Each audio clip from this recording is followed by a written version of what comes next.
ছোট বোন বড় বোনকে খাওয়ানোর জন্য কত রকমের আইটেমের রান্না শুরু করে দিয়েছে দেখো। হ্যালো ভিউয়ার্স, তোমরা সবাই কেমন আছো? চলে আসলাম নতুন একটি ব্লগ নিয়ে। চাইনিজ সবজি রান্না হবে, বাদাম পেস্ট দিয়ে চিংড়ি ভুনা হবে, রসুন পেঁয়াজ কেটে রেখেছে, এখানে মাছ ভাজি হবে এবং মাংস রান্না করবে, পোলাও রান্না করবে। সব কিছু সে একা হাতে করবে। তার অনেক গুণ, অনেক ধরনের খাবার রান্না করতে পারে এবং ওর হাতের রান্না যথেষ্ট সুস্বাদু। এর ব্লকে আমি সব রান্না দেখানোর চেষ্টা করব। দেখো এদিকে পুচকে কি করে। এই যে রে হাজি, এগুলো কে খাবে? এই খাবারগুলো কে খাবে? এগুলো কে খাবে? আবার দুই পুচকি চলে এসেছে, টাটা দিচ্ছে। একটা নখ দেখাচ্ছে, আমরা সে দুইটা নখ দেখাচ্ছে, আমরা দুইটা দেখালে সে চারটা দেখাচ্ছে। তো ওইদিকে সোজা রান্নায় চলে গেল আমার বোন, আর আমি দাঁড়িয়ে দাঁড়িয়ে ভিডিও করে তোমাদের দেখাচ্ছি। মাছ ভাজি শুরু করে দিয়েছে সে, একসাথে দুই চুলাতে দুটো দিয়ে দিয়েছে। রান্নার মাঝখানে পুচকো এসে দুষ্টামি করছে, খুব ভালো লাগছে, সব কিছু সুন্দর এনজয় করছি। আর এদিকে সে সব মশলা দিয়ে মাংস কষানো শুরু করে দিয়েছে।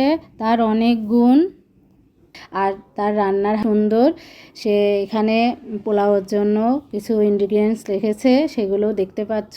অর্ধেক মাছ ভাজি করা হয়ে গেছে, বাকি অর্ধেক ভাজি করছে। আর এদিকে বড় পুচকে বাদামের মধ্যে থেকে যে নষ্ট বাদামগুলো আছে সেগুলো সুন্দরভাবে বেছে বেছে পরিষ্কার করছে।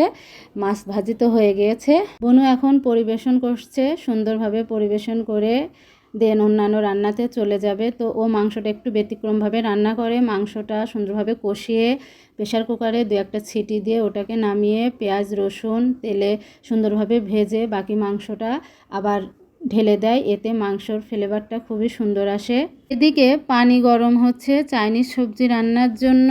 এখন এই ঝাল পেঁয়াজ রসুন তেলের মধ্যে ভাজি করে এর মধ্যে সেই কষানো মাংসটা সুন্দরভাবে ঢেলে দিল, যার কারণে মাংসের টেস্টটা আরও বেশি সুন্দর হয়েছে।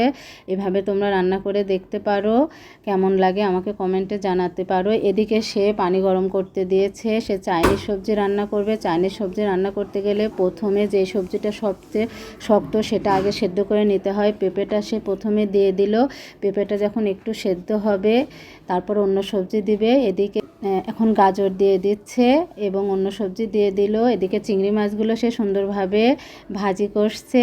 আর এদিকে সবজিটা অনেক বলক উঠে গেছে, এখন সিম আর বাকি সবজিগুলো দিয়ে এটাকে হাফ সেদ্ধ করে নিচ্ছে। নেওয়ার পরে এটাকে ঠান্ডা পানি দিয়ে ধুতে হবে, সে সেই প্রসেসিংগুলো করতেছে।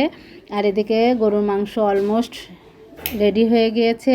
গরুর মাংসর ফাইনাল লুকটা খুবই সুন্দর এসেছে।